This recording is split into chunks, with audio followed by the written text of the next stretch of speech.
Binti aliyelelewa na kuolewa Magomeni jijini Dar es Salaam awa rais wa kwanza mwanamke nchini Namibia, na Rais Samia Suluhu Hassan awa mgeni rasmi katika uapisho wa rais huyo. Mimi ni mtaoni wa TV kanda Ziwa. Rais Netumbo Nandi ameishi Tanzania na anazungumza lugha ya Kiswahili pia.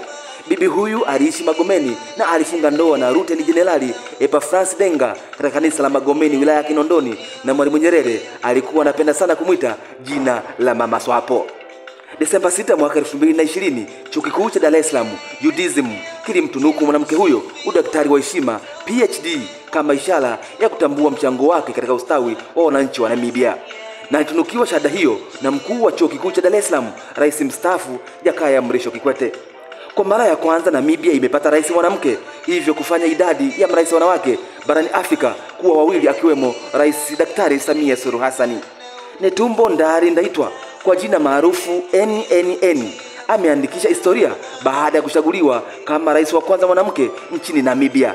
Alishinda uchaguzi kwa 57%, huku mpinzani wake Pandureni Itura akipata 26% ya kura kulingana na tume ya uchaguzi nchini humo. Na Daktari Samia alialikwa kama mgeni rasmi na alihutubia kwenye sherehe hizo za uapisho zilizofanyika sambamba na maadhimisho ya miaka 35 ya uhuru wa Namibia. Na mahusiano baina ya Tanzania na Namibia ni ya kidugu na kihistoria ambayo yaliasisiwa na hayati Mwalimu Nyerere na hayati Sam Nujoma kipindi cha harakati za ukombozi wa nchi za kusini mwa bara la Afrika. Nandi Ndaitwa amekuwa mwanachama mwaminifu wa chama tawala cha SWAPO tangu akiwa msichana na kuwapa kuleta mabadiliko ya kiuchumi nchini Namibia. Bibi huyu alizaliwa Oktoba 29 mwaka 1952 kaskazini mwa kijiji cha Onamutai. Ni mtoto wa 9 miongoni mwa watoto 13, na baba yake mzazi alikuwa kiongozi wa kidini wa kanisa la Anglikana.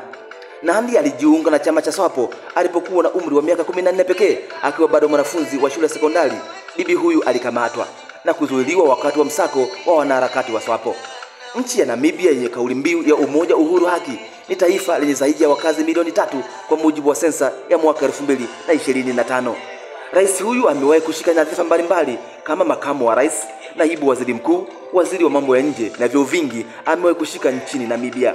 Mwaka 1980 hadi mwaka 1986 aliteuliwa kuwa mwakilishi mkuu wa SWAPO wa Afrika Mashariki, na makao makuu yake yalikuwa Dar es Salaam nchini Tanzania. Haya na mengi usisahau kusubscribe TV ili mwanafamilia wa Dalu TV.